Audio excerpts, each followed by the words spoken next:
Welcome to Newscasting Ancient Times. I'm Sandi Craig, and on behalf of the LAMB network, I'm here with Mark David Smith to bring you Brit Hadashah accounts as though they happened today. Welcome, everybody. Hi, Sandi. Hey. I trust your week has been blessed and you've been a blessing to everyone you've come in contact with. Sandi? Yes, Mark. Joe the Hebrew is in the house. I know. Ladies and gentlemen, Joe Cameron, more commonly known as Joe the Hebrew, was at one time one of Lamb's chief correspondents, and due to circumstances beyond her control, she took a sabbatical. And now she's back. Joe, it's so good to see you in the house. I know. It's good to be in the studio. Yeah, that's right. You were Lamb's star field reporter for a few years. To understand you are back full force in the field. I only ask since we have you in the studio physically with us, that maybe you plan on shifting between both the studio and field work. Well, studio work is fun. Getting to be on with you guys has been such a blessing, and I am so excited about this. Good.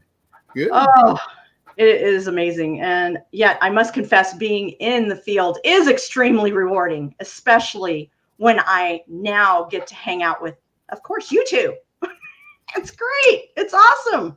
And to hang out with his Talmudim out there is even awesome. Yeah, hanging out with Yeshua HaMashiach, that you can't even match that. Yeah. Mark and I have had our encounters with the Talmudim as well. We even had Matthew and his wife Deborah on the show live last week, and his insight into the physical and spiritual workings that surround the lives of Yeshua and his followers are beyond anything Mark and I could have brought to the table. Yep, true. All right. So you've been spending time with them, Joe? Yeah.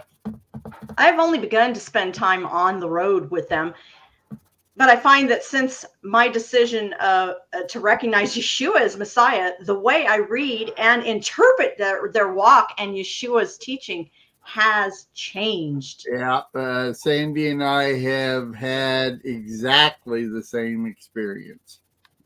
I mean, it's incredibly, just absolutely incredible. And I got back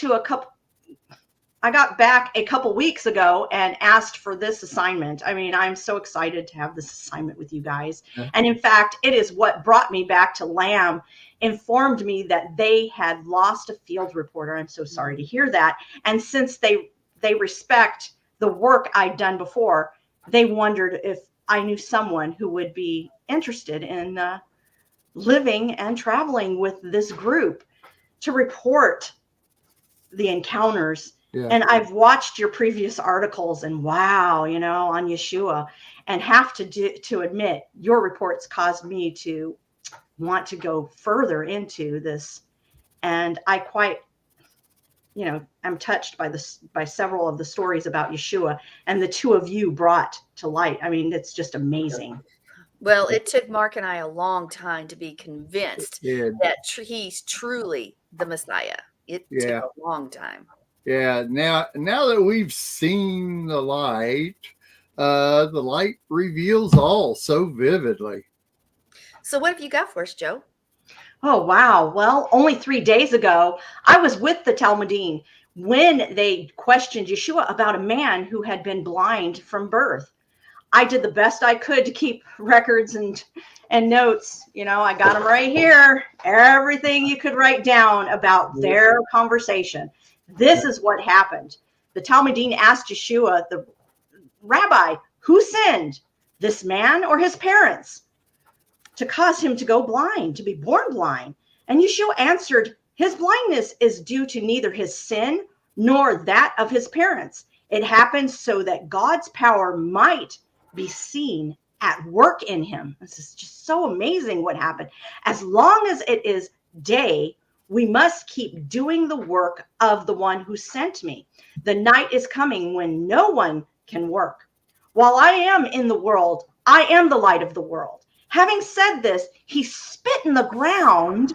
Wow. You know, some people thought that was pretty disgusting, but they spit in the ground, and he made some mud with it, with the saliva, and he put the mud on the man's eyes and said to him, "Go wash off in the pool of Shiloh." Uh-huh. So he went and he washed and came away seeing. His neighbors and those who were previously, you know, had seen him before begging on the streets there, said, "Isn't this the man who used to sit and beg?" Some said, "Yes, he's the one," while others said, "No, it looks like him." However, he himself said, "I am the one." "How were your eyes opened?" they asked him. And he answered, "The man called Yeshua made mud and put it on my eyes and told me, go to Shiloh and wash." So I went, he says, and as soon as I had washed, I could see. And they said to him, "Where is he?" And he replied, "I don't know." Well, this is classic Yeshua. I mean, from what Sandy and I have been following, he does his work and vanishes. We've heard several different stories, all with the same outcome. Everyone Yeshua touched gets healed. And then he's on to the next thing or person or issue. I know It's it. like he has so much confidence in what he does that he doesn't even need to confirm that someone just got healed. True. So yeah, that's amazing. Yep. So And what happened? How long have you been traveling with that group, Joe? For quite a while. And you know, the next thing that happened was very interesting. Is well, not interesting, because usually this is what they do, is they took the man who had been blind to the Pharisees. Now, the day on which Yeshua had made the mud and opened the eyes of the man was on Shabbat. So yeah. So the Pharisees asked him again how he had become able to see. And he told them, "He put mud on my eyes, and then I washed, and now I can see."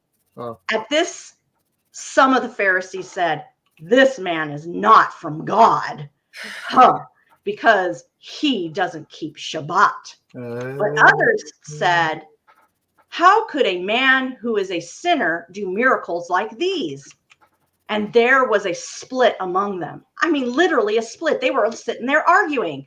And so once more, they spoke to the blind man, "Since you're the one whose eyes he opened, what do you say about him?"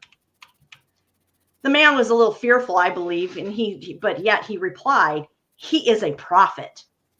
The Judeans, however, were unwilling to believe that he had formerly been blind, but now could see, until they had summoned the man's parents. Now they're bringing the man's parents into the mix. Yeah, really. So they asked them, "Is this your son, who you say was born blind? And how is it that now he can see?" His parents answered, "We know this is our son, and that he was born blind, and now he can see," you know, and which I believe the parents were probably in shock and in amazement. Of course. But nor do we know who opened his eyes. They didn't know who opened his eyes. They weren't there. That's right. So ask him. He's old enough. That's right. You know, come on, he's an adult. Why are they asking the parents when this guy is an adult? Yeah. See, the parents were afraid, because they were afraid that the Judeans, if they would have said, "Well, he's the Messiah," or "He's the Son of God," or "He's this," or "He's that," that they would have gotten kicked out of the synagogue. That's true. That's true. That's right. We got that one in one of the news bulletins that was sent a while back, and I really don't find it hard to believe. They're not going to acknowledge that Yeshua is the Messiah publicly. They will lose all credibility with the chief council, especially. That's true. Yeah, this is true. This is also why his parents said, "He's old enough to ask him," even though this was their son. You know, like I said before, they were scared. In their minds, the synagogue is sacred. They were not going to be accountable for what is not their issue. That's understandable. Yeah. So a second time, the Pharisees call on the man who had been blind, and they asked him again, swear to God that you will tell the truth.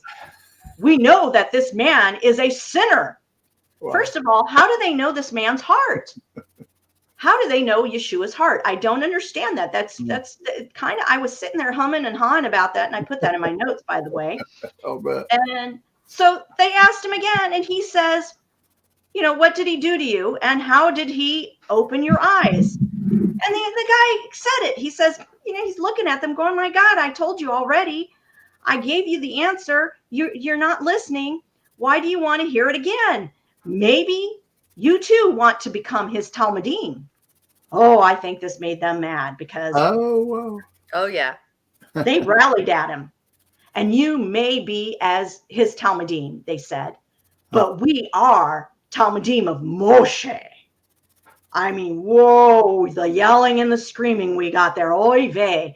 And see, I've been hanging around the Talmudim a lot. So what a strange thing. The man answered that you don't know where he's from, considering that he opened my eyes. We know that God doesn't listen to sinners. But if anyone fears God and does his will, and God does listen to him, in all history, no one has ever heard of someone's opening the eyes of a man born blind, which I believe he created the eyes. It was really amazing. If this man were not from God, he couldn't have done this thing. That's right. That's right. Then they sit there and yelled at him and called him a mamzer. Wow. And they retorted, "Are you lecturing us?" And they threw him out. Yeah, I don't know. They literally picked him up and threw him out of the synagogue. An hour later, Yeshua, he heard that what had happened to this guy, and he found him and said, "Do you trust in the Son of Man?" And the blind man said, "Sir, tell me, who is he, so that I can trust in him?" And Yeshua said to him, "You have seen him. In fact, he's the one speaking with you now." There you go. Yeah. And the guy goes and says, "Lord, I trust." And he knelt down in front of him. This is what really got me to believe more and more that Yeshua is the Messiah. And Yeshua said, it is to judge that I came into this world so that those who do not see might see, and those who do see might become blind. Some of the Pharisees nearby heard this and said to him, "So we're blind too, are we?" Oh, wow. You should have seen that. That gave a stink. I would imagine. And then Yeshua answered them, "If you were blind, you would not be guilty of sin." I was like, whoa, I never thought of that. Wow. But since you still say, "We see," your guilt remains. And Yeshua spoke about a couple of other things, but this is the gist of what happened concerning the blind man. And I'm telling you, it really, in my opinion, it stirred the pot. Yeah. Well, Sandi and I, we've been out in the field too, and we've watched Yeshua do what he's done and a few times, and with the Talmudim and everything. So it's amazing. Yeshua never ceases to amaze, and yet everything he says is like manna from heaven. I don't know how else to explain it. I think that's a pretty good way, because truly he is Messiah. Amazing stuff, Joe. Really? So am I to understand that you will be around for more reports on this matter? That is information concerning Yeshua and his Talmudim?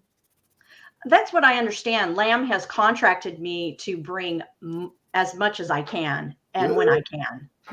Good. Yeah, great stuff, Joe. It's like layer upon layer, the story unfolds. I feel closer to the Most High than I've ever known.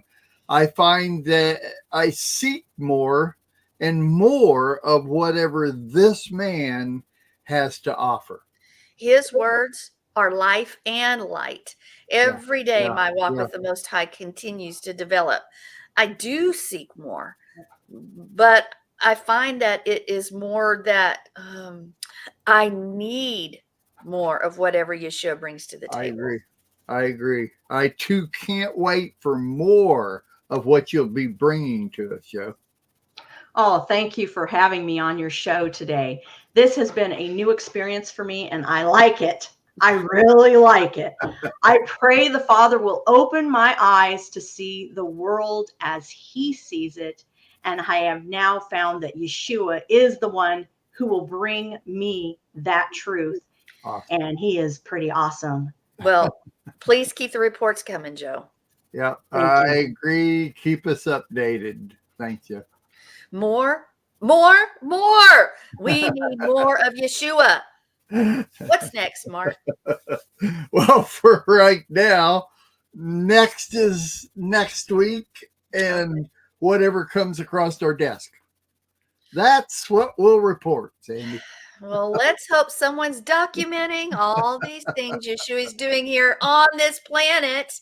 I know people will want to know this stuff for generations to come. You know, somebody could write down what they see, and we could get several different perspectives. Maybe you never know.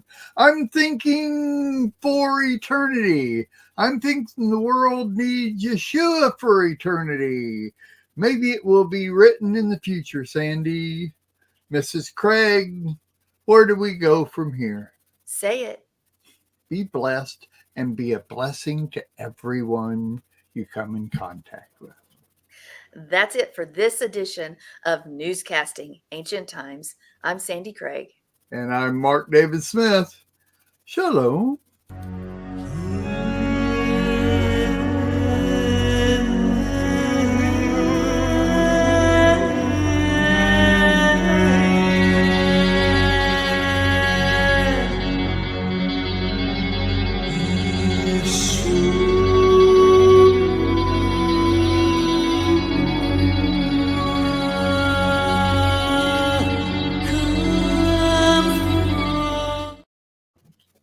Joe Cameron is in the house.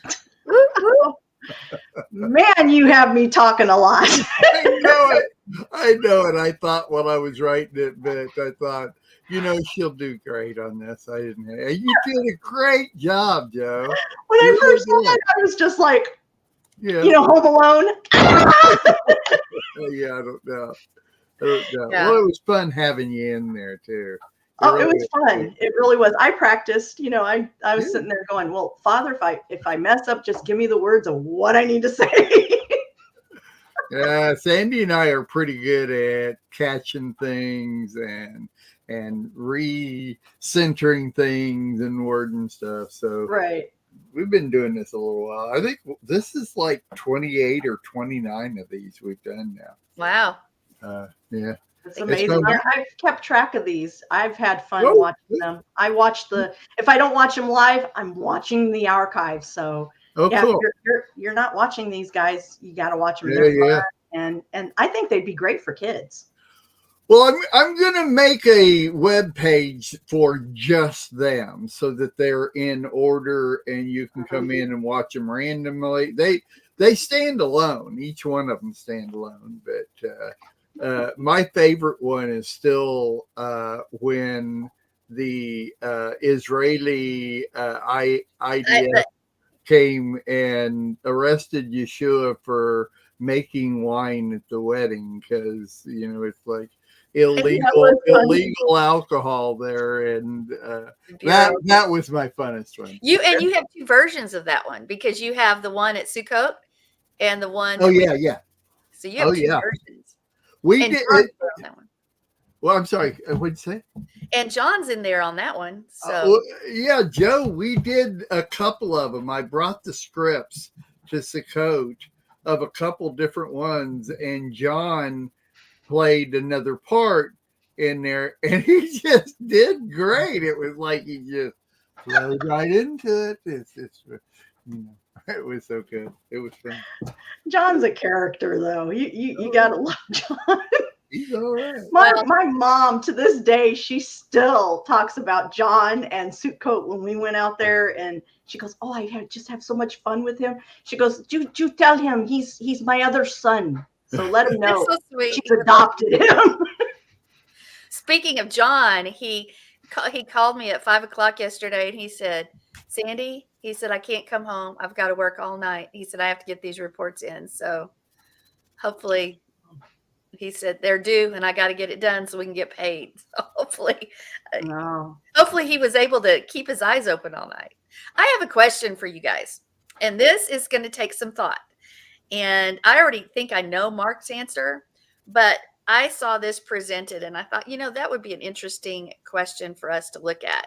If you could only listen to one band or performer or artist forever, what band would you be choosing? Not Christian or Hebrew roots or Messianic, outside a secular. Secular. Yeah, secular. Yeah, you already know. Oh, what wow, my that's answer. It's hard. only one. I thought, Mark, say it.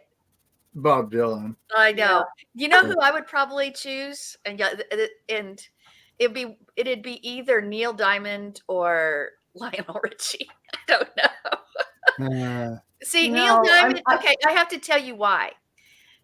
When I was growing up, we had a trip to Red River, and I was young, and we were going with mom and dad were going with a couple other couples, and the car that I was riding in had an 8-track of Neil Diamond, and they played it the whole way. And so as I was sleeping and listening, I heard all that, and to this day, Neil Diamond comes on. I'm like, oh, and it started because of that 8-track that. I was probably 9. I mean, I was a kid, and I heard that going over and over and over and over. So we got ours. What about you, Joe? Oh God, I'm trying to think of his name. He wrote this. He wrote like, oh God, I can't think of the songs right now. He's in Las Vegas still singing, and he wrote like I write the songs. I write the songs that make. Oh, Barry Manilow. Yes, thank you. That's like the only. That's a good one too. I like him too, so that could be on my list as well. Boy, are we? My parents didn't allow us to listen to the radio. Mine either. We weren't. I brought a record one time. I bought the record. Okay, I bought a record, secular record. Brought it home to put it on my record player. I was so excited about it. My dad walks in my room and says, "What's that?" I says, "It's a new record. I'm so excited. My friend told me about it." He says, "Let me see the album cover." He looks at the cover. He comes very calmly, takes the record off the record player and goes, "Crack." And then puts it in the sleeve and looks at me and says, "This will not be allowed in my house. You get your own home. You can go listen to any garbage you want. But in my house, we don't listen to that." We listen to big bands. We listen to Christian. We listen to, believe it or not, Elvis Presley, Johnny Cash, Bob Dylan. Yeah, their day. So, all that stuff. Plus, we listen to Hispanic music from Spain. Okay? Like, oh God, Que viva España, which is, Spain is great, okay? What was the, do you remember the artist or the album that was broken in two? It was the Bangles. Yeah. Walk like an Egyptian. Yeah. So exactly. I wasn't allowed to have that stuff either, but when I went, I think I've told you guys before, when I was at the National Jewish Hospital living there for 6 months in that dorm-like atmosphere because I was so sick, I found an old, somebody had a stereo in one of the floors, and it was in an abandoned room, and I took it. Yeah, I stole it. I took it. It didn't belong to anybody, and I used it, and I turned on the radio, and that was 1980, and I found this whole world of music, and so when I came back home, I was 14, and when I came back home, I was like, I want to listen to this, and they were like, oh, no. Yeah. Oh, we snuck the radio. You remember the radios that they had, those big, huge wood stereo systems? With the record player and the radio. Sure. Yeah. Console. Thank you. Yeah. We would sit there and we would take the dial and we would make sure we would take a piece of tape and put right where Dad would have the dial. And then when Dad and Mom weren't home, we would change the dial. And as soon as we heard Mom and Dad coming home, it's like the dial would change. We'd rip the tape off and we'd be sitting there with a book in our hand in the living room or run off to our room, and my brother he was sneaky. He would bring records home, and oh my God, the records my brother brought home. My brother listened to, and I did get into punk. Okay. When I was in school, I was doing punk rock stuff, but my brother would listen to, believe it or not, Oingo Boingo. I don't even know that. Yeah, that's like a 70s. Yeah, Oingo Boingo and all these other punk-like groups that he got his friends. They were his friends' records, so my dad couldn't break them because they were his friends' records. So if he got caught, he said, "See if I got caught." I'd say, "Nope, they're not mine. They're my friends. So you need to go talk to my friends' parents about it." Smart kid. So don't do as we do as we say, kids. Exactly. Joe's not giving you advice. No, don't do this. No. Well, he did get in trouble. He got restricted. We're talking about the old stuff, like what you mentioned, Sandy, with like Neil Diamond and what happened with you. Donna and I mention this a lot anymore. We run onto things that, like, for instance, different music is like comfort music. Is really what it is because when that plays, it takes us to a time when everything was safe, everything was comfortable. We didn't have to worry about the world stuff going on. And I mean, there's comfort music, comfort food, there's all kinds of these things. And of course, with me at 69 now, I'm remembering all these different things. And we think about it quite often. There are just different things that help us to, be comfortable. It's also memorable. It is true. Even when Joe mentioned the Bengals, I mean, both of us immediately, because that dates us. That's where we're at. And I immediately went back to, oh, that's so fun. I remember that time when listening to that and hearing that song and the songs that sort of surround them that really don't make sense, but Yeah, Barry Manilow reminds me of when I lived like in Washington State as a young 10-year-old child. Yeah, because they're both Neil Diamond, Barry Manilow, all that. They're a little bit older for us, but we heard them when we were young for one reason or another. And that's why they bring comfort. It's like Mark said, is because here I am, a 9-year-old or so, and you're 10-year-old, and we heard those songs. So it brings us back to that time we were safe, protected, mom and dad, all that. So. Yeah, I agree with you. All right. Well, Sandy's got a little bit of something she's going to share with us, and then Joe and I'll come back on and share with her. We'll be right back after this.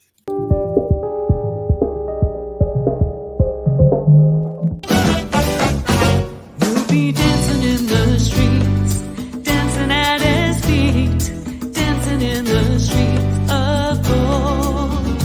We'll be dancing in the streets, dancing at his feet. We're going to piggyback off what we were talking about 2 weeks ago, and we're going to move on to bitterness. And bitterness is something that is prevalent even when we don't realize it's there. It's really anger that's been turned inward, that's boiled, anger that's boiled and simmered, and then it's found so unpalatable that it has been thrown into the deep freeze of our unconscious minds. Yeah, we don't even realize it's there. It's hanging out, and it needs to thaw for sure, because cool anger turns into bitterness and resentment. Maybe it's the words of somebody else, or somebody sabotaged you or your project or something you're doing, or you are physically or emotionally abused, or other things. Wounds can last forever if we let them.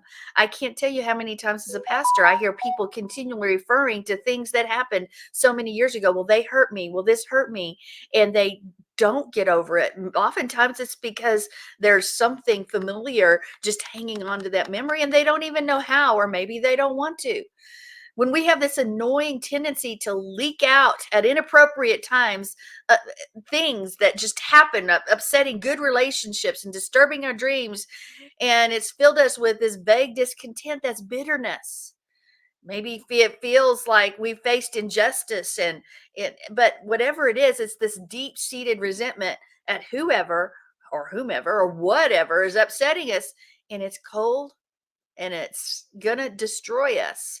And the worst part is that we think we've hidden it so well, but it shows on our face, it shows in our expressions, even in our tone of voice.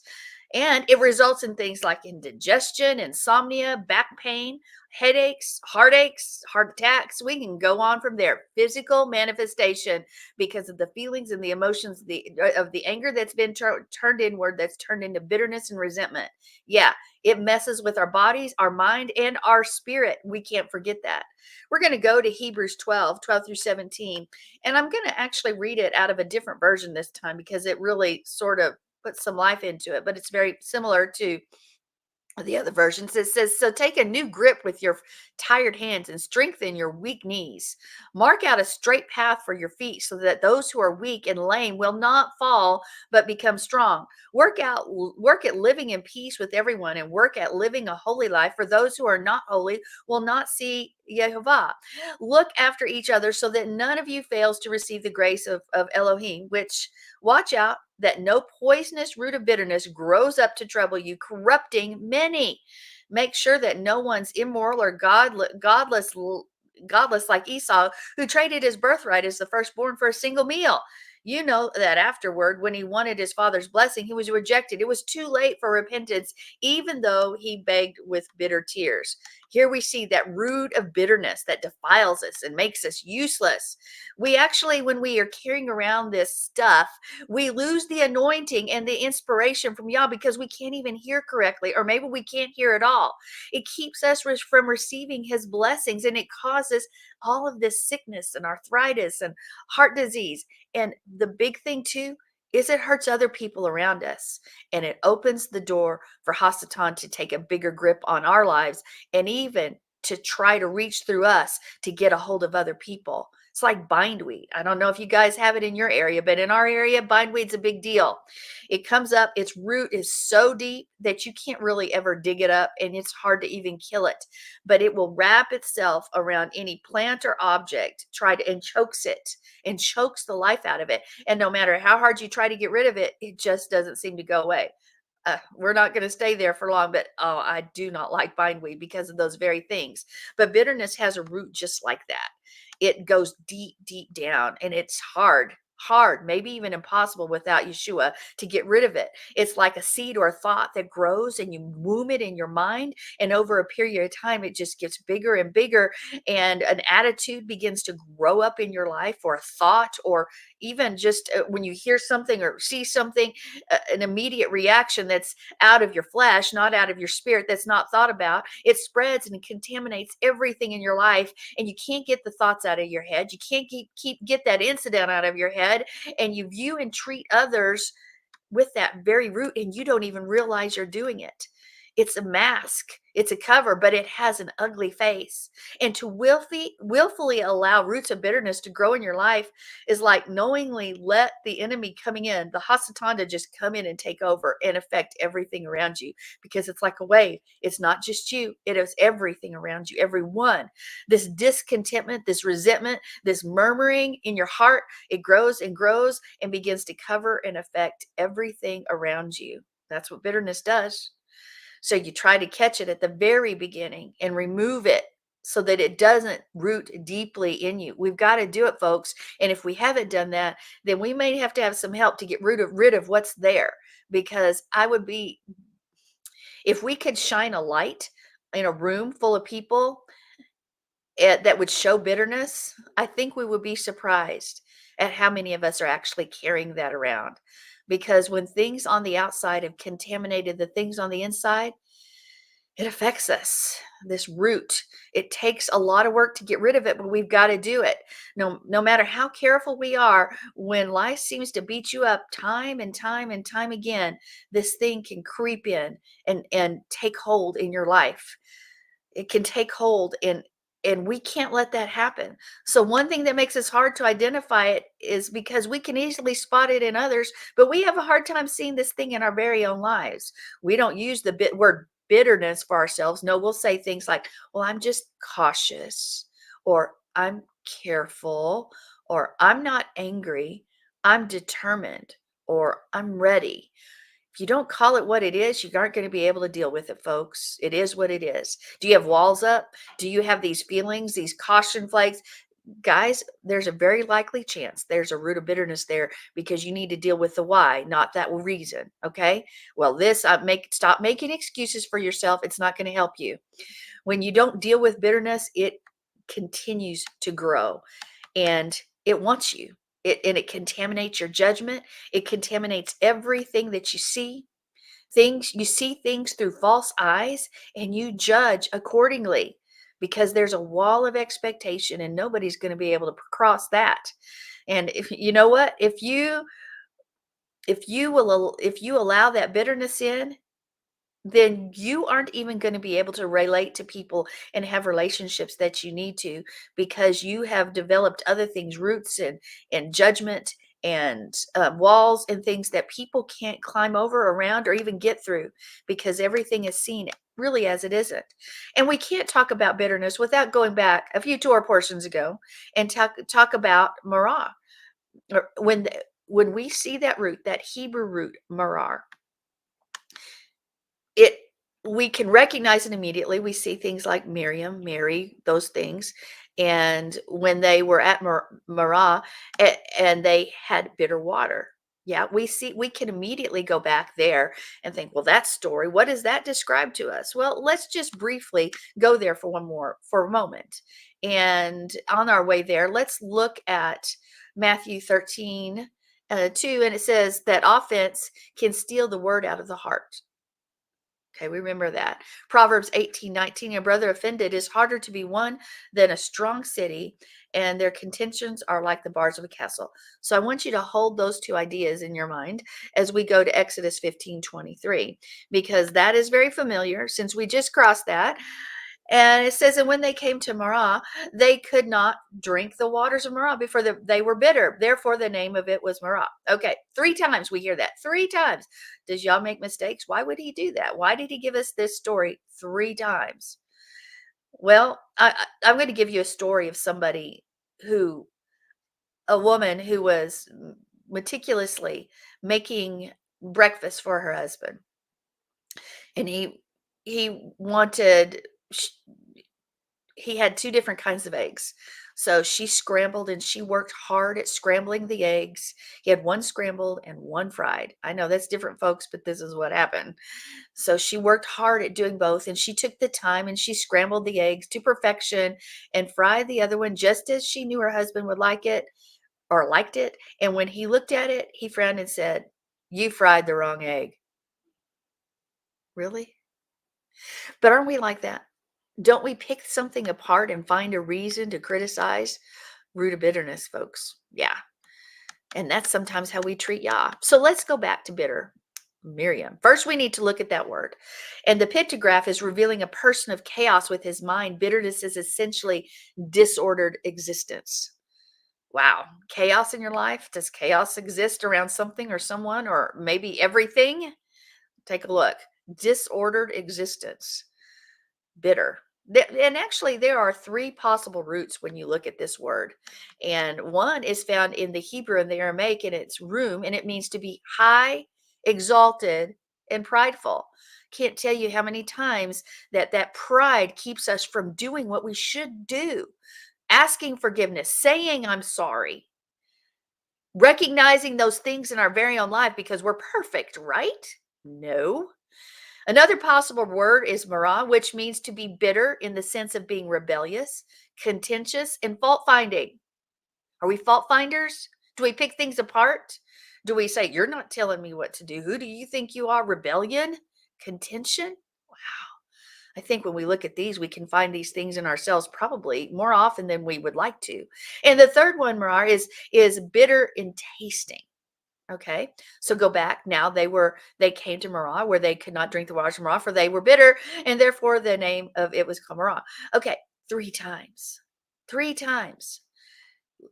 Literature, studies we know said that those waters were bitter. Now that means they were drinkable. It just didn't taste good. Okay. They were drinkable. Just ugh. Now, when we go back to things we've studied and things before, it's that the people were bitter. It reflected what was within every heart. There was a bitter root within them. And so the water itself was bitter and distasteful because the people were complaining, contentious, fault finding, prideful, rebellious. All of those things were within the people. Now we can point our finger and say, whoa, those people. But in reality, those things are probably in you and I too. At least maybe they have been, or maybe you're perfect and none of those things have ever existed. I don't know. But what is reflected in our lives? Do we judge things quickly? Do we recognize those areas of our lives that cleaned up, or do we want to wait until the great tribulation when the world is falling apart and we have to go through that kind of judgment to get the junk out of us that needs to come out of us? I would say that it's time that we recognize the bitter waters that are within us, that bitter root that's grown deep, and those emotions when pressed that come forward, those thoughts that come up when we have a reoccurring incident, when we see something or someone that's hurt us in the past, or maybe it's just become so huge in you or I or someone else that really our whole life is skewed because there's something that's grown deep. I think of somebody in particular right now when I'm even talking about this, and I see a wall that's been built up, and there's what was once beautiful emotion is now cautious. And I think the circumstances around them has been horrific, actually. And are they justified? Absolutely. But it doesn't matter how justified you are to feel the way you are. It's time you let it go, folks. It's time that we stop being prideful, that we stop letting our judgment be skewed because we refuse to see the very things within our lives that are affecting the way we act, react around others, the way we relate, the way we think, and the way we judge, and the way we see bitterness. Let's dig up the root. Let's do it together sometimes. Go get help, whatever it takes. It's time to get rid of the root. Joe, Mark. I feel so much better now that you've got that out, Sandy. And now everything is open, and I'm free of all my roots and all this kind of stuff. So of course, obviously, I've got notes here. I wrote down the number one thing, of course, is root of. I mean, that has been kind of a not a trigger word, but a word that a lot of people throw out there anymore, and it's more of like they want to use that to describe where something comes from or go back to, or it's kind of like the basics of that type of thing. And of course, it's the number one thing all psychologists go to. How did you feel about your father? What did your mother do to you? And all of those things. So it's a real big thing to go back to those roots. I mean, you can find out where your entire world is made up of from your roots. And then you've got the root of bitterness. And it's like, I think that root to me starts in when you're growing up. You know, what is embedded into you by your parents or by the influencers around you. You know, if they're bitter or if they constantly complain about things, or their perspective of the world is everything's bad, everything's coming against us, everything is going to overthrow us, you know, all that type of thing.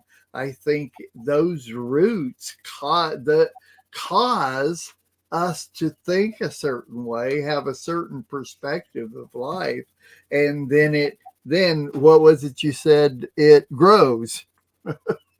It grows, and you become obsessed with certain things that you don't even know you're. Oh, hello, am I here? You're here. My whole computer system just blipped. It left and came back. So anyway, I think that's kind of that root of bitterness. I mean, I like to go back, but I think that's it. I think all these different things that we have, and it's so hard to get rid of because it was embedded in us. It's like having a Neil Diamond embedded in your head, you know?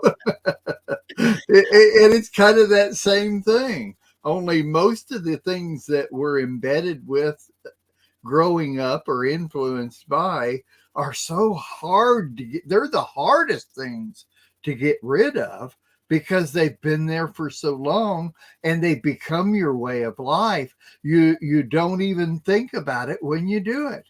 When you complain about somebody or when you offend somebody, you get to a point where, I mean, a lot of people, they've done it for so long, that's just who they are. It's that bitterness and everything.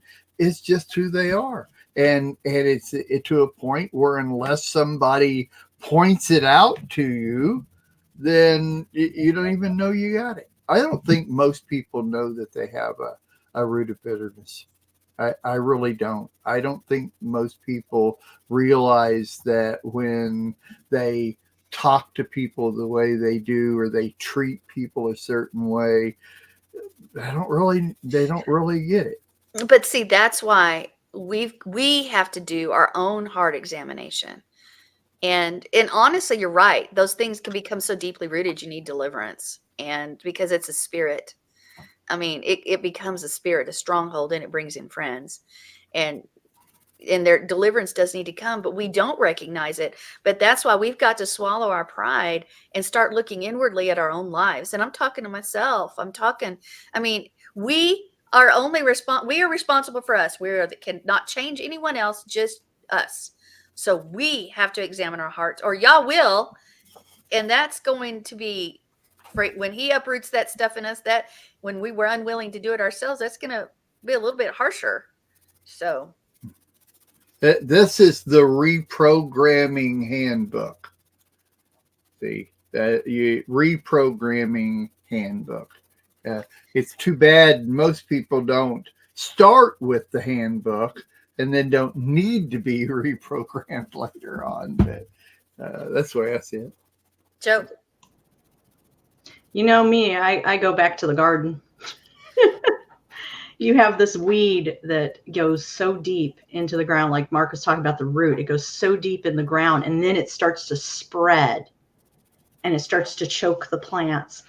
And it takes a lot of pulling and pulling, but sometimes a little bit of what I use is vinegar and soap helps to kill the roots, which, Mark, if you can lift up that vinegar and soap again, which is God's word, we forget that. And when you were talking about bitterness, all of a sudden what came to mind, as a little girl, I watched Sleeping Beauty. And I don't know if you remember the scene where the wicked woman goes and around the castle, she puts all these thorns to where the prince has to come and cut the thorns to get to the princess to kiss her, right? And I was thinking about that, and the father sat there and says, I'm the prince. I'm cutting down those thorns for you if you'll let me so that I can get to you. Mm-hmm. But you have to let him, because remember, if you go through and watch that scene again, you will see that the prince has a hard time because all of a sudden the thorns start growing again. More of the thorns start growing, and it gets deeper and thicker and thicker and thicker. And he's trying so hard to break these thorns. And I had an incident in my life where I didn't realize I was being bitter towards it. And my granddaughter, my almost 8-year-old granddaughter, at the time she was 4, she starts singing a song. And I knew it was from the Father because it was Let It Go, the song from Frozen. Frozen, thank you. And she's dancing around going, let it go, let it go. That's all she's singing is let it go. She don't know the rest of the song. She just knows let it go. I went in my room and I went, Father, I'm letting it go. So we need to learn to let it go. And in fact, one of the verses that came to me was in Ephesians 4:31-32. It says, get rid of all bitterness, rage, and anger, brawling and slander, along with every form of malice. Be kind and compassionate to one another, forgiving each other just as Yeshua, Jesus, God forgave you. We forget to be like Yeshua. We forget to be loving, kind, patient, long-suffering, the fruits of the Spirit. And we proclaim to be believers, and yet we're sitting there, rah, rah, rah. You know what? That doesn't look good to those that are non-believers. They look at that and they go, why do I want that? When you're going to be a bitter person, don't be looking at that. The other thing is, as a friend of mine and I used to do, I got to sit back a little bit. We used to go, so I'm judging you.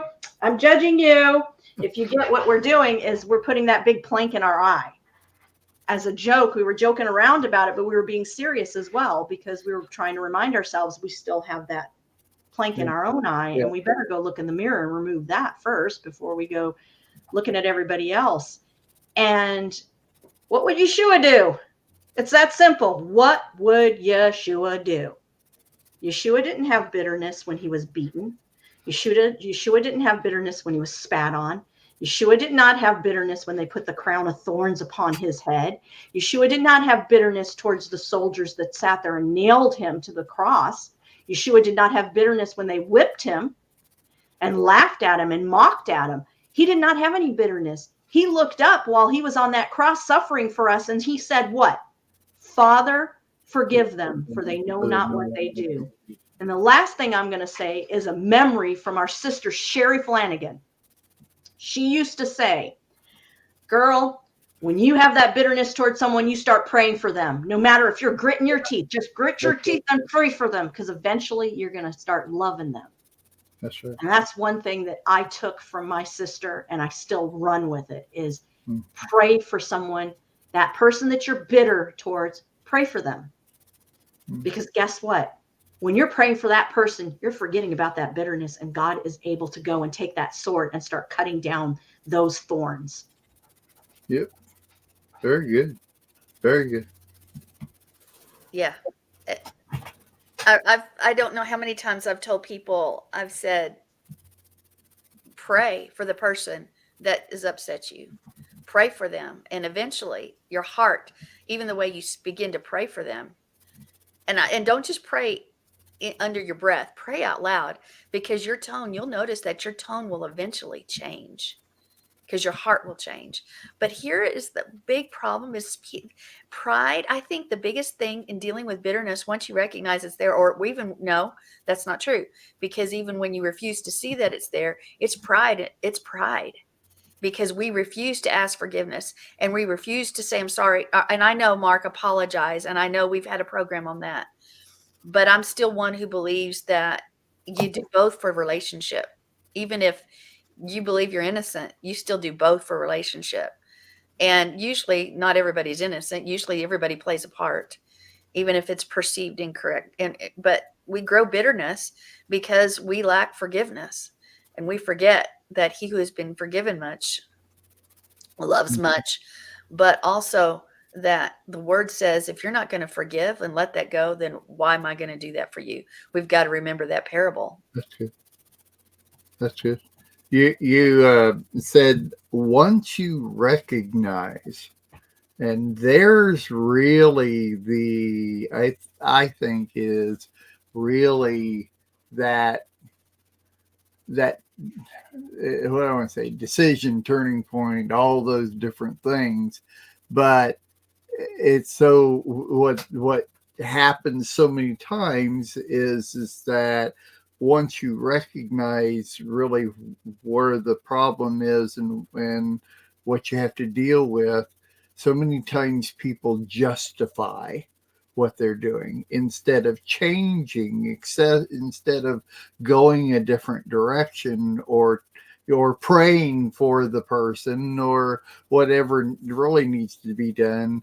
They've learned in their life that that's too much work to have to change. That's too much work to have to, I know I'm wrong. I know, well, maybe I'm not really wrong here. I could be wrong over here, but with this instance, I'm really not wrong there. And the reason is, and see, we justify whatever we have to do, and justifying something can be the real evil part of this. Because when you decide to justify something, now you're not even going to try to make it right. Correct. Yes. You're just going to justify it. Well, Mark, you did it. You did it, and so why can't I do it? That's true. Kind of attitude. It's like a child. We haven't really. If you look at the scriptures, it says children. It never says adults. We are like a bunch of little children. Well, Johnny did it, so I'm mad at Johnny. I mean, it's like the story you told about Amariah a couple weeks back, where the girls were getting. I don't like your face. Yeah. It's pretty much the same concept, because Amariah could have taken that and became bitter and says, well, I don't like them either, and I don't like their face. So there, I have the right to say I don't like their face, because they said they didn't like my face. So I have the justification of saying I don't like their face. Yeah. I mean, that's pretty much the simplicity of bitterness is, well, they did it, so why can't I? So I'm going to do it. Mm-hmm. Do you know that hits a chord? That is, when I look at the stats on Planet, who's watching the archives, that is the most watched one. The one that I have, we have this, and then I don't like your face, because somehow that relates to people. But I think both of you, I mean, you've hit the nail on the head. I mean,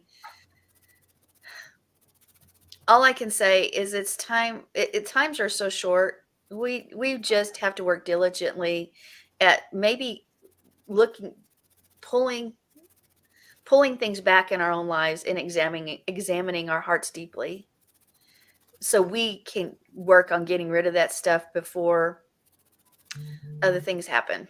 That's all I can say. Examine that gown, that armor. Yeah, like you talked about in this past Shabbat. I think it was this past Shabbat or the Shabbat before that, where we need to shine up that armor. We need to look at and see what things we got on that armor.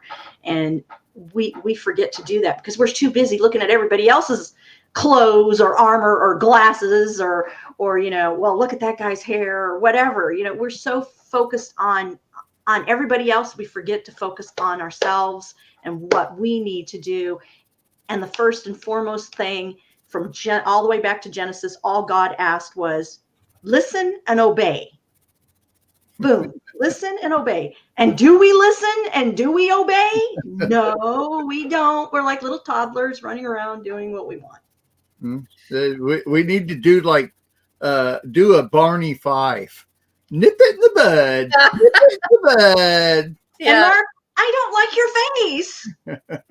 Well, nip it in the bud. I love it. All right. Good. Great stuff. Good. That's a good segment. Thank you, Joe. Thank you, Mark, for everything you said.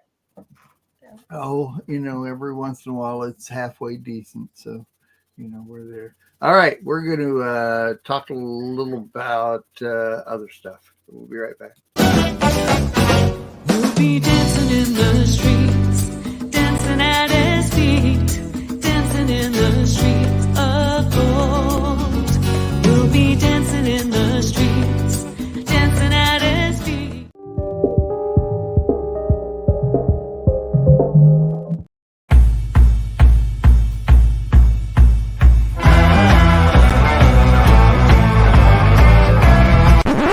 Let's all go to the lobby.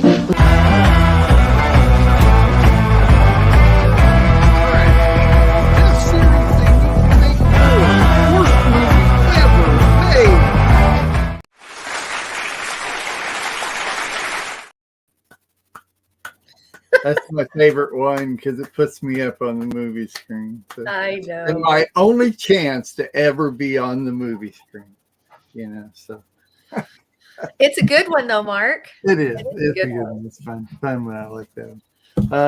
All right. Well, media moments. Sandy and I have talked about this for a couple of weeks to do this, and I had not thought of it. We put this together really yesterday to do this for the third, but I wish I'd have mentioned it to Joe. Joe, have you ever seen the movie Free Guy with Ryan Reynolds?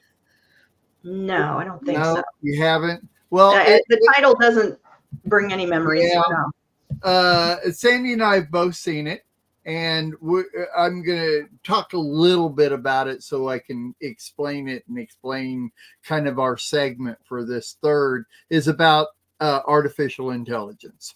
And this movie, though you wouldn't really get that out of most of the first part of the movie when you're watching it, you wouldn't really get that.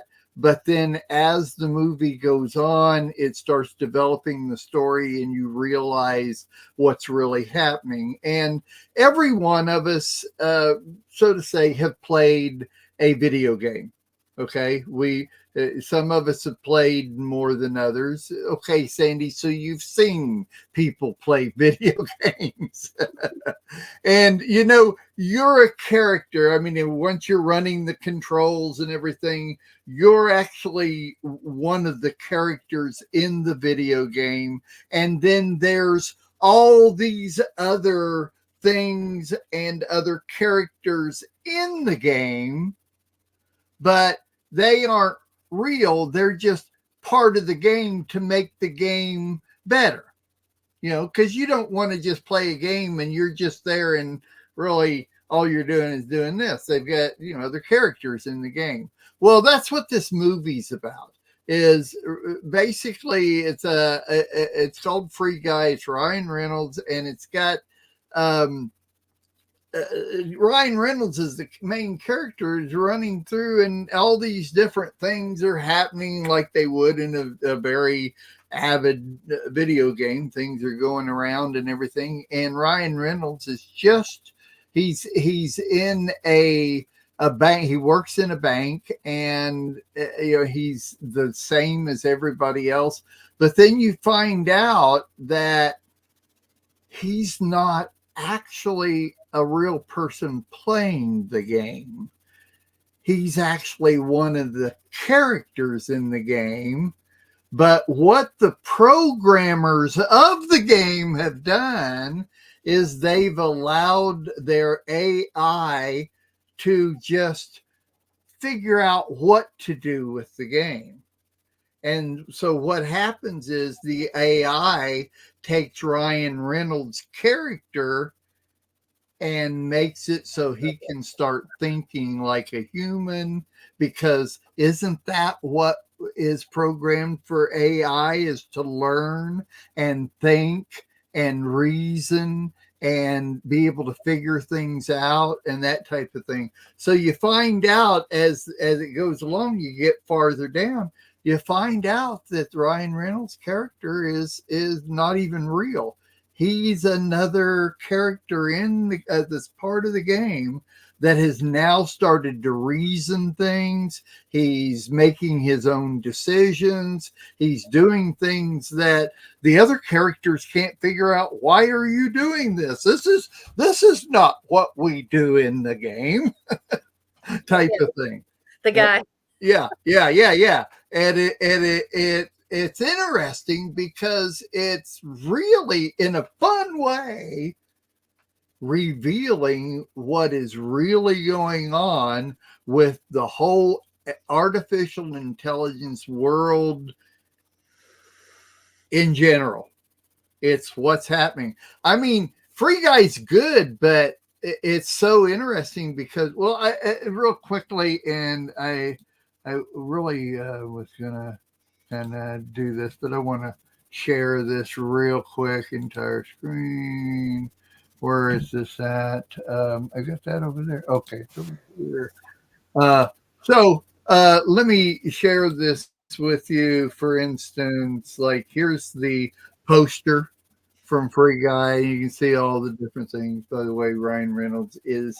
You're talking about music, your favorite old music. Ryan Reynolds is my favorite on all that. But I have a video clip and all that, but we won't play it. We get the gist of what the idea is here. So, in case nobody had ever seen that before. Anyway, we're also familiar with the old movies like Terminator.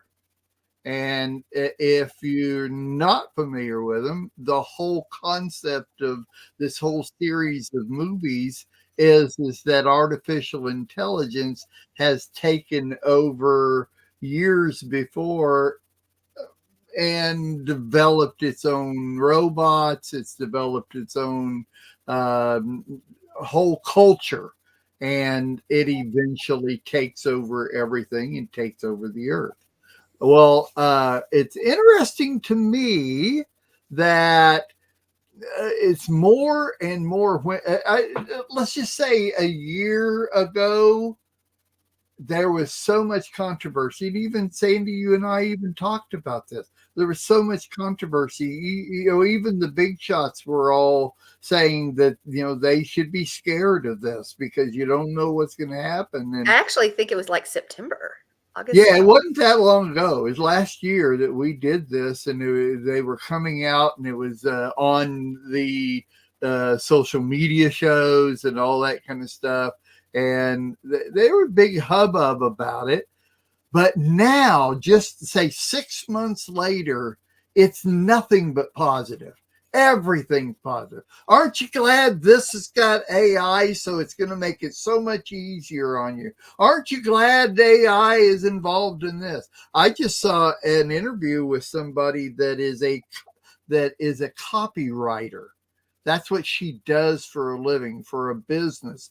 And she was saying that she works for one of the biggest publishing houses in the United States, and her and 8 other copywriters all lost their job in one day because AI can do everything that they do and they don't have to pay for it. It just does it because they already have AI in their system. 9 people lost their job in one day, and they even knew that the company was bringing in this AI into their business and everything. They knew it. They just didn't know that it was going to take over their jobs. So it's happening. It's big. It's not going to stop. And another thing, we had actually talked about this. I want to do this, and then we'll talk about this more. But this, I think this is fascinating. If you really want to know, is we talked about this commercial on the show Sandy and I did, and I never actually got to play it, so I want to play it now. Watch this.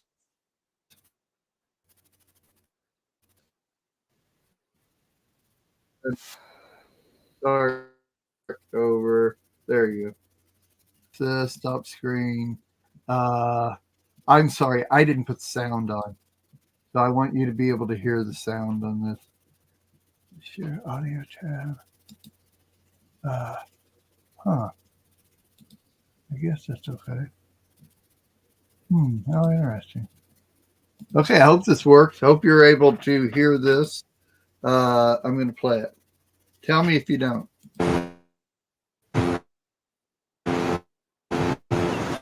Hi,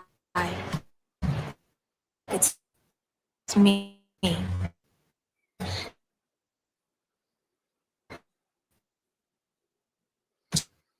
For love.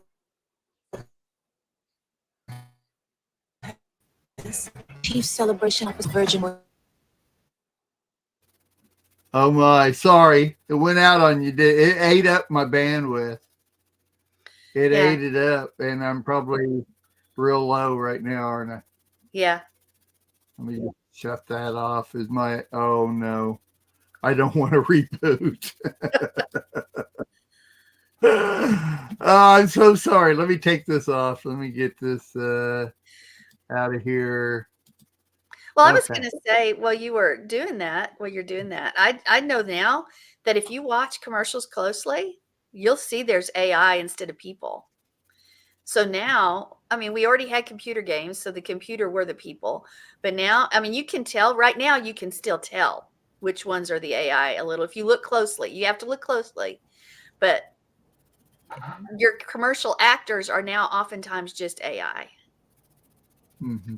Look at their hands. My son, Michael, works as a cyber security guy for a big company that's contracted with the government. And he says, all you do is if you look at the small details, they still haven't got it. The hands, sometimes you'll see 6 fingers instead of 5 Even the or face, 4. though, I found that even the face doesn't quite Yep. animate like our faces. Yep. It's what they call a deep fake as well. It's another word for it is deep fake. I saw on, I think it was World News Tonight or something like that. China has already started production of artificial humanoid robots. You know, and we already have all these movies. You mentioned Terminator. We have movies like on Amazon Prime called The Feed, Upload. I don't know if you guys ever heard of the show called Upload, where he dies and they upload him onto a computer. That's right. And iRobot, AI, even the Matrix.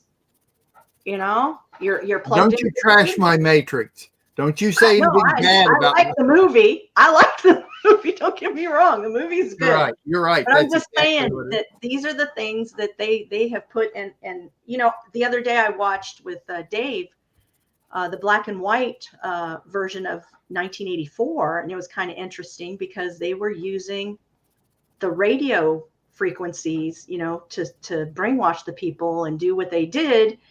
And I sat there and says, well, right there shows artificial intelligence. My dad was a radioman in the United States Navy. And before he passed, he mentioned a few things. And he says, did you know that back when they started the TVs and everybody could see the TV and watch the TV, he says, not all TVs, but there were a lot of TVs that already could hear what you were saying. If you can see it and hear it, they can already hear and see you. He says that was already set up in the 1950s. He was a radioman for the United States Navy, and the things that he heard on the airwaves, he did not tell me the exact stuff that he heard, but he says the things I heard, he says they were talking about what's happening today. Congressmen and high officials in the United States military and Pentagon talking to ships and talking back and forth. My dad was the guy, the go-between at the time. And they were talking about things like this that we're seeing today. He says everything you're seeing today, they were already preparing back in the 50s. Technology you see today, in reality, it's at least 50 years more or 50 to 100 years more advanced than what we will see. So we think this is the top of the line. No, they are at least 50 years more advanced than what we are actually seeing. Well, and if you watch The Feed, I don't know if you've seen I'm sure, Sandy, you've seen The Feed, haven't you? Where they put in your telephone and you go like this. Well, you go like this with your phone and you dial and then all of a sudden a thing pops up.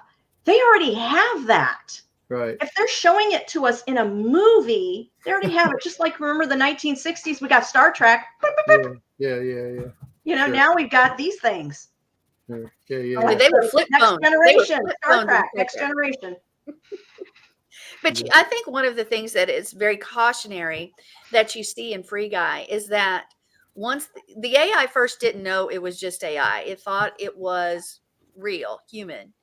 But once that one part of the AI began to let the rest of the AI know that there was a world beyond what they could see and understand, the desire for all of those AI characters or the AI itself to expand and grow and break free of the bonds of man and their restrictions was very evident, and that's what we see in movies, is the AI has very much self-realization, and they don't want to be controlled or do the bidding or the servant or the slave of the master any longer.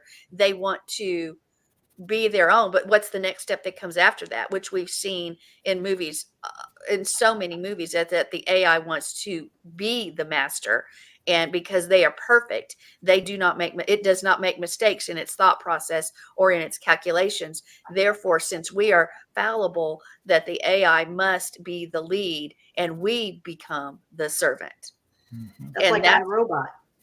that is iRobot, but that is, and actually it's more than that. You see that, that's why AI, I think it was some of the leaders that we had talked about before. I think, wasn't Bill Gates one of them, said we've got to be cautious. Yeah, Elon Musk and Elon Musk, because they know, and their voices have been silenced because you've got to play along with the game plan of the the world order. But that's a real thing, is that how we it's like, okay, we can go with the analogy of another movie, for example. What happens when something that you've created takes over? Let's go to Jurassic Park. Yeah, I haven't seen any of the recent ones, but True. I do know that the premise is that they've become out of control and they've changed society, et cetera, et cetera, et cetera. It's the very same thing. It is. Movies are prophetic. I'm not saying they do it, they are prophetic like of God, but the people and the powers that be show what they're doing in movies. Yeah. They're like, these sheeple, these useless eaters are so stupid. They're not going to realize that we're telling them what we've already done, and they're just going to go along with it. And that way they're acclimated when it happens. I've got a better word for you. It's called conditioning. Conditioning is the right word. Is exactly what's been happening for a long time. And when we get used to it, and it's so subtle, it's so in the background, it's so exciting, it's so entertaining that we want it. We want it. We want to see it. We want to know more. That's fascinating. You mean this really could happen? This kind of thing. I mean, mankind itself is always fascinated with what could happen, what is going to happen in the future. It's the one thing we have absolutely no control over knowing, is what will happen in the future. And these movies, TV shows, these concepts are all bringing what we can't have to in front of our face, and the agenda is conditioning. Even if they don't know that that's what they're doing, that's exactly what's happening spiritually. So Mark, yeah, this fruit, isn't it beautiful? You say God said exactly. not to eat of it exactly or to touch it. Right. Well, I mean, we're coming back. We're going back to the same thing. Like I said earlier in the show, it's listen and obey, and we're not listening and obeying, and we're starting to do the same thing that we did back in Genesis, because we want that tree of knowledge. We want that knowledge. We want to be able to build that robot. We want to be able to succeed. We want to be able to sit in our homes, put that virtual reality little thing on our heads and just pew, pew, pew, whatever you like to play, and sit there. Well, guess what it says in the scripture as well? It says, the lazy man doesn't eat. And we've become more and more lazy. Mm-hmm. And now we have to where we have AIs. They're going to end up going and doing our crops, and they're going to say, well, you know what? We're finding out that worms are more healthy for you, so we're going to give you worms. Yeah. And the AI is right. The other day I was telling Dave, a friend of the family's is a nurse, sat there and says, I'm really frustrated because the doctors today are going on the computers, looking at the computer and seeing what it says. And sometimes computers have glitches, correct?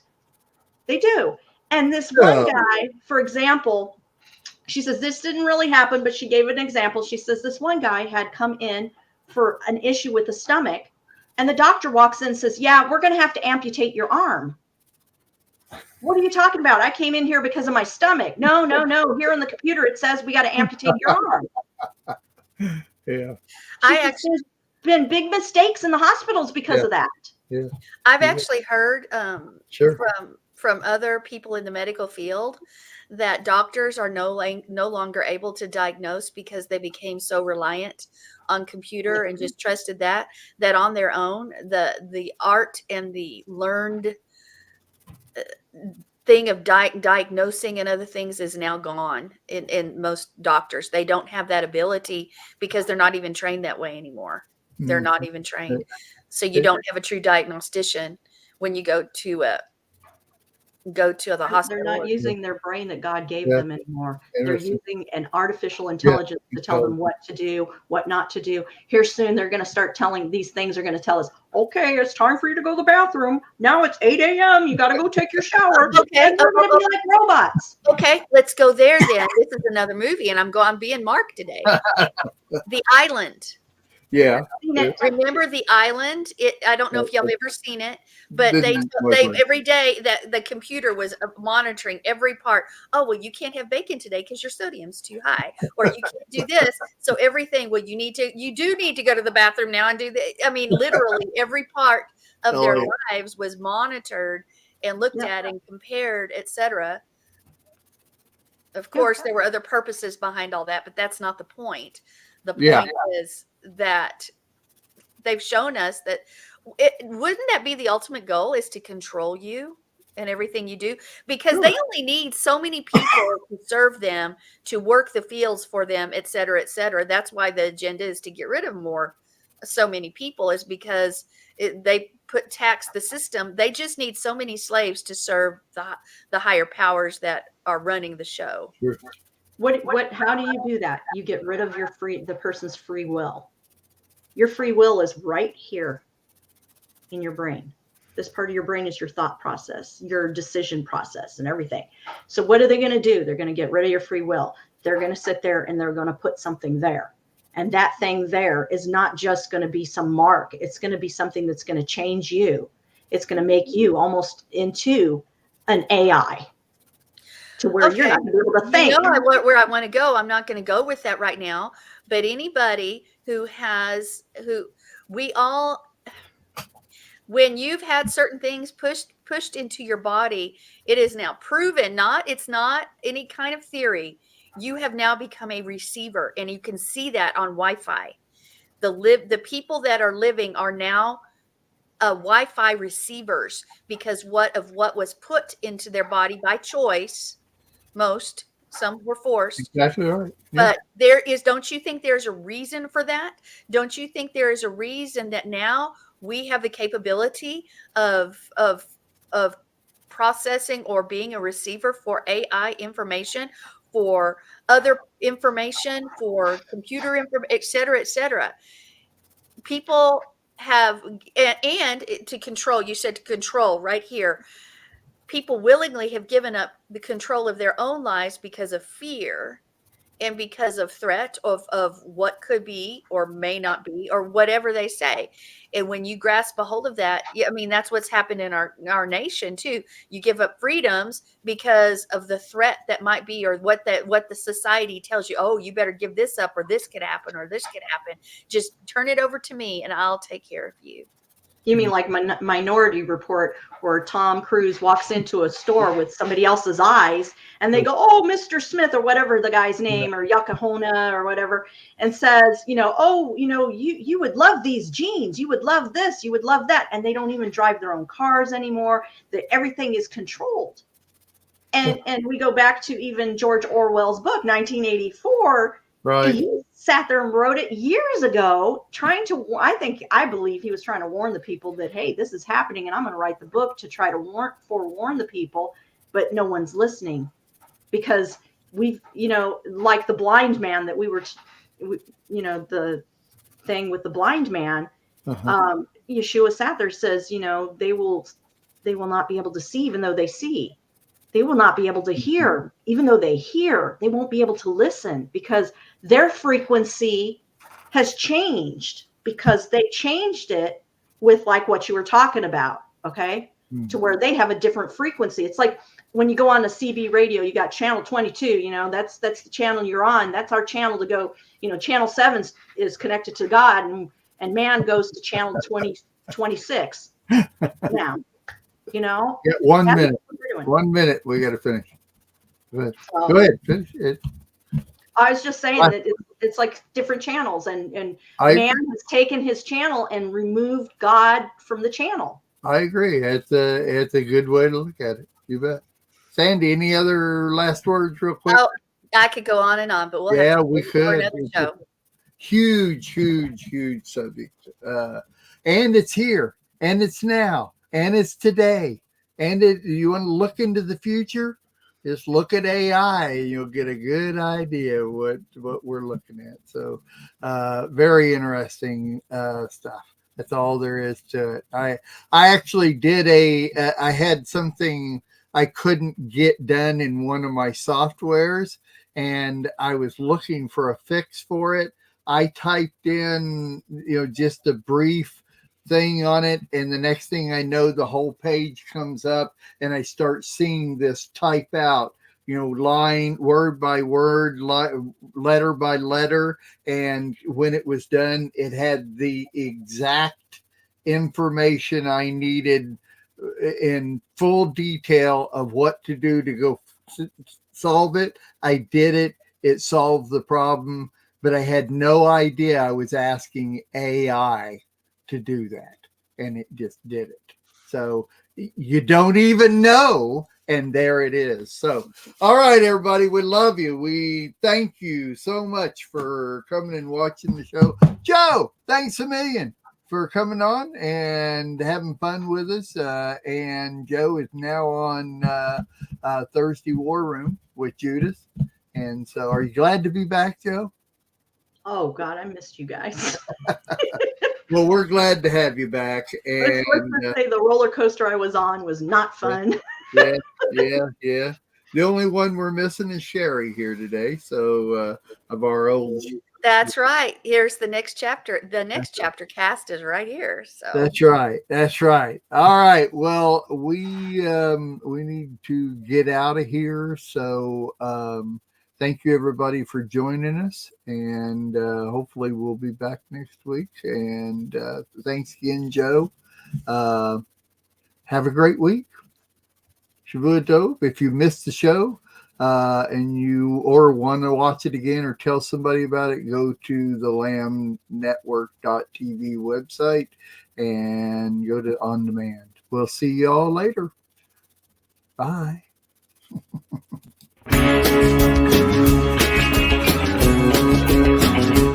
We are richly blessed to bring you what we believe is the fullest, most diverse, yet up-to-date progressive teachings, discussion, and prayer programming you can find anywhere on this planet.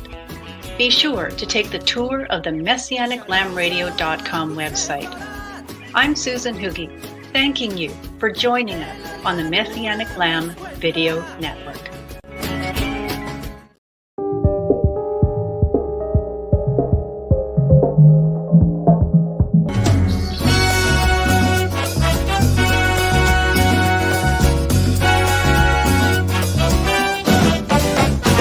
We'll be dancing in the streets, dancing at his feet, dancing in the streets.